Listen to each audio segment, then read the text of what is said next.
Senator Paul's amendment would place a greater burden on victims of lynching than is currently required under federal hate crimes laws. There is no reason for this. There is no reason other than cruel and deliberate obstruction on a day of mourning. On this very day, at this very hour, there is a memorial service to honor the life of George Floyd, who was murdered on a sidewalk by a police officer with a knee on his neck. For 8 minutes and 46 seconds, George Floyd pleaded for his life, called for his late mother, and said he could not breathe.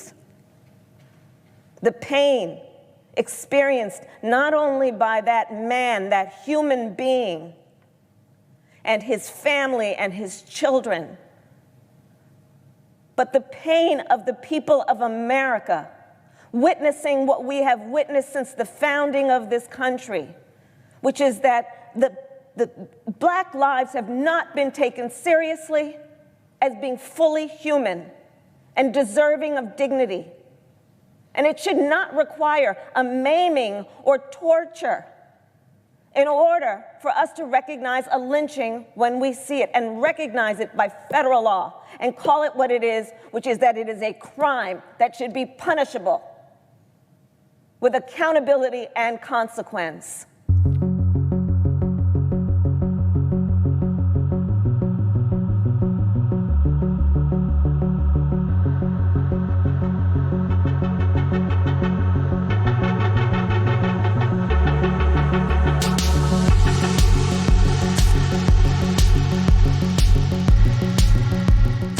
The idea that we would not be taking the issue of lynching seriously is an insult to Senator Booker, to Senator Tim Scott and myself, and all of the senators, past and present, who have understood this is part of the great stain of America's history. To suggest that anything short of pulverizing someone so much that the casket would otherwise be closed except for the heroism and courage of Emmett Till's mother, to suggest that lynching would only be a lynching if someone's heart was pulled out and produced and displayed to someone else, is ridiculous.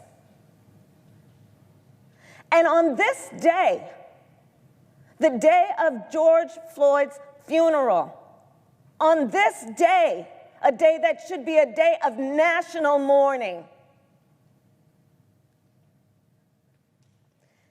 Mr. President, in 2018, the Senate unanimously passed bipartisan anti-lynching legislation, which I proudly introduced with the only other Black members of this body, Senator Cory Booker and Senator Tim Scott. It was a historic moment. It marked the first time in the history of our country that federal anti-lynching legislation had been passed by the United States Senate.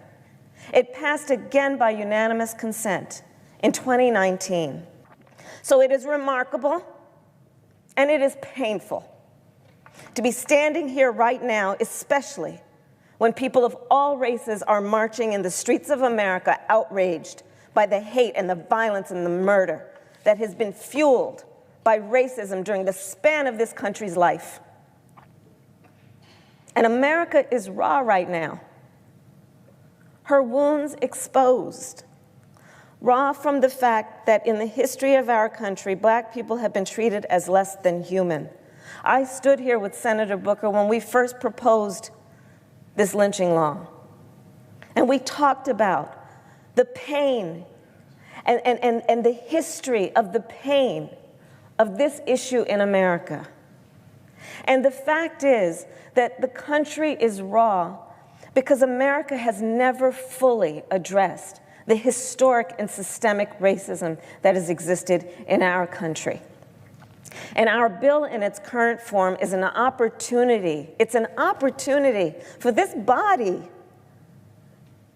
to acknowledge the seriousness of this, to acknowledge that if someone places a noose over someone else's neck Why would you require that, in addition, their heart would be pulled out or their body pulverized to the point beyond recognition? Our bill is an opportunity to right a wrong and an opportunity for a reckoning in federal law, and we cannot pretend that lynchings are a thing of the past. Ahmaud Arbery was a victim of a modern-day lynching. He was murdered on February 23, 2020, just 3 months ago. Today we learned that someone heard one of the men who killed Mr. Arbery use a racial slur after shooting him. He should be alive today, and his killers should be brought to justice. No longer should the crime of lynching go unpunished. No longer should victims and their families go without justice.